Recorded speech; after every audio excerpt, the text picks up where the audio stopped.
Everyone, আসসালামু আলাইকুম। কেমন আছেন সবাই? আশা করছি ভালো আছেন, সুস্থ আছেন। আমিও ভালো আছি, আলহামদুলিল্লাহ। আজকের ভিডিওটা খুবই ইম্পর্টেন্ট। আজকে এমন একটি বিষয় নিয়ে আমি কথা বলবো যেটাকে আমরা কোনো সমস্যায় মনে করি না, কিংবা এই সমস্যায় পড়ে আমরা যদি কাউকে বলতে যাই যে আমার এটা হচ্ছে বা এই সমস্যায় পড়েছি, সবাই মনে করেন যে সুখে থাকতে ভূতে কিলায়, এই টাইপের একটা অবস্থা, বা সে আল্লাহ দেখাচ্ছে এই টাইপের একটা অবস্থা। আমার যারা ক্লায়েন্ট আছেন বা আমার ইউটিউবে বিভিন্ন রকমের ভিডিওতে বলে থাকি যে অতিরিক্ত ওজন কমাতে হলে আপনাকে অবশ্যই স্ট্রেসটাকে কমাতে হবে। কিন্তু অনেকে হয়তো বোঝেন না যে স্ট্রেস কমাতে বলছে, কিন্তু কিভাবে এটা কমাবো, বা কেউ এতটা আমলে নেন না যে স্ট্রেস কিভাবে কমাবো বা কমালে কি বা হবে। এই যে স্ট্রেসের উপরে আমাদের ওজন বাড়া বা কমা অনেকটাই নির্ভর করে। আমরা যখন প্রচুর স্ট্রেসের মধ্যে দিয়ে থাকি, তখন যদি আমরা ডায়েট করি, এক্সারসাইজ করি, আমাদের ওজনটা সেই গতিতে কিন্তু কমে না বা আশানুরূপ ফলাফল আমরা পাই না। তাই স্ট্রেস কমাতে হবে বা স্ট্রেস ম্যানেজমেন্ট আপনাকে শিখতে হবে। স্ট্রেস হওয়ার মূল কারণ হচ্ছে স্নায়ু বা নার্ভ উত্তেজিত হওয়া।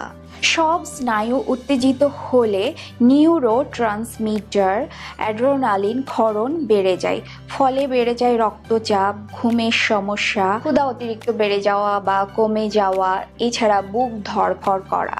স্ট্রেস বাড়ার সাথে সাথে আপনার ওজনটাও কিন্তু বাড়তে থাকে। স্ট্রেসের কারণে মানুষের আইকিউ লেভেল কমে যায়। প্রাকৃতিকভাবে আমাদের শরীর এবং মনের জন্য স্ট্রেস অ্যালার্মিং সাইন হিসেবে কাজ করে। স্ট্রেস অনুভব করলে আমাদের শরীর ফাইট অ্যান্ড ফাইট রেসপন্সে চলে যায় এবং তারপর শরীর একটি স্বয়ংক্রিয় শিথিল পর্যায়ে আসে। এই স্ট্রেসের কারণে মন খারাপ বা ডিপ্রেশনে ভুগে থাকেন অনেক মানুষ। তাই সবার আগে আমাদের জানতে হবে স্ট্রেস ম্যানেজমেন্ট বা কিভাবে স্ট্রেস নামক ভূতটাকে আমরা বিতাড়িত করতে পারি। স্ট্রেস কমাতে হলে আপনাকে প্রথমে খুঁজে বের করতে হবে যে কি কারণে এই স্ট্রেস হচ্ছে। সেই কারণটাকে চিহ্নিত করে চেষ্টা করতে হবে সেটি থেকে বেরিয়ে আসার বা সেটি সমাধান করার। তাহলে অনেকটাই আপনি স্ট্রেস থেকে আরোগ্য লাভ করতে পারেন। এরপর হচ্ছে বাস্তবতাকে মেনে নিতে হবে। আপনি যে অবস্থানে আছেন সেটাকে মেনে নিতে হবে। কোথায় কি হচ্ছে, বা ওই আমার থেকে বড় হয়ে গেল, ওই আমার থেকে এই হয়ে গেল, ওর এটা আছে আমার নাই, এই টাইপের বিষয়গুলোকে মাথা থেকে ঝেড়ে ফেলতে হবে। এই তুলনা করাটা বন্ধ করতে হবে। আপনি যতক্ষণ তুলনা করতে থাকবেন, আপনার এই স্ট্রেস চলতে থাকবে। নিজের অবস্থানটাকে মেনে নিন এবং সেখান থেকে ভালো থাকার চেষ্টা করুন। আপনার মধ্যে যখন স্ট্রেস কাজ করবে, তখন কিছুক্ষণের জন্য বিরতি নেবেন এবং বাইরে বেরিয়ে পড়বেন, বা আপনার যে জায়গাটা ভালো লাগে সেই জায়গায় আপনি একটু ঘুরে আসুন, হাঁটাহাঁটি করুন, বা আপনার সামর্থ্য থাকলে আপনি একটু দূরে কোথাও ঘুরতে যান, যেখানে আপনার ভালো লাগবে। এর ফলে দেখবেন যে স্ট্রেসটা অনেকটাই কমে গেছে। আপনি যেই অবস্থানে আছেন সেটাকে ভালোবাসতে হবে, নিজেকে ভালোবাসতে হবে। উদাহরণস্বরূপ বলি যে আপনি একটা চাকরি পাবেন 1 বছর পরে, ধরুন 1 বছর পরে।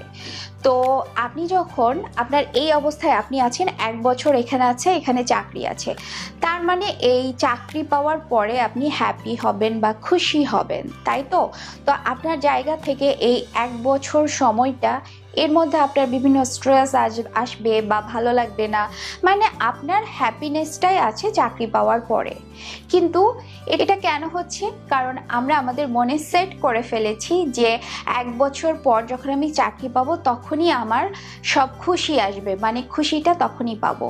এটা করলে তো হবে না। আপনার মনে নিজেকে ভালো থাকার যে একটা ইচ্ছা, এটা আগে থেকে সেট করে রাখতে হবে যে আমি 1 বছর পরে হয়তো বা একটা চাকরি পাবো, কিন্তু এখান থেকে এখানে যাওয়ার যে একটা জার্নি আছে, এই জার্নিটাকেও আমি এনজয় করব বা ভালো থাকবো। আমি ভালো থাকতে থাকতে বা নিজেকে ভালো রাখতে রাখতে আমার সেই চাকরির জায়গাটাতে যাব। ব্যাপারটা এমন আর কি। আমরা যদি আমাদের মাথায় আগে থেকে প্রোগ্রামিং করে রাখি যে কোনো অবস্থাতেই আমি আমাকে ভালো রাখবো বা আমি হ্যাপি থাকবো, খুশি থাকবো, তাহলে দেখবেন যে স্ট্রেসটা আসছে না।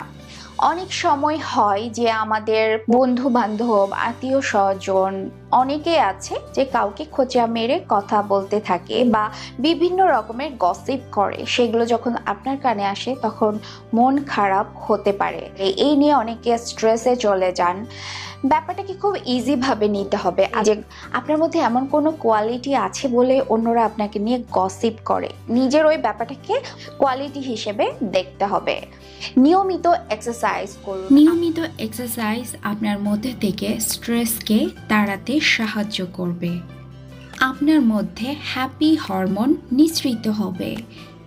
এছাড়াও আপনি যখন স্ট্রেসে থাকবেন তখন ব্রিদিং এক্সারসাইজ করতে পারেন, বা কোনো একটা জায়গায় বসে লম্বা করে শ্বাস নেবেন, তারপর লম্বা করে আবার সেই শ্বাসটাকে ছাড়বেন। এভাবে 5 মিনিট করে দেখবেন আপনি অনেক শান্তি অনুভব করছেন। এছাড়া আরও একটি কাজ করতে পারেন, তা হচ্ছে নামাজ পড়ুন, প্রার্থনা করুন, সৃষ্টিকর্তাকে আপনার মনের কথা বলুন।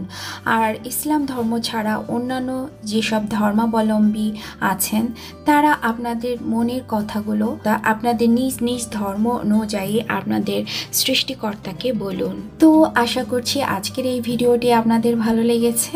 ভালো লেগে থাকলে অবশ্যই লাইক, কমেন্ট এবং শেয়ার করে দিবেন। তাহলে এখানেই শেষ করছি। ভালো থাকবেন, সুস্থ থাকবেন। আল্লাহ হাফেজ।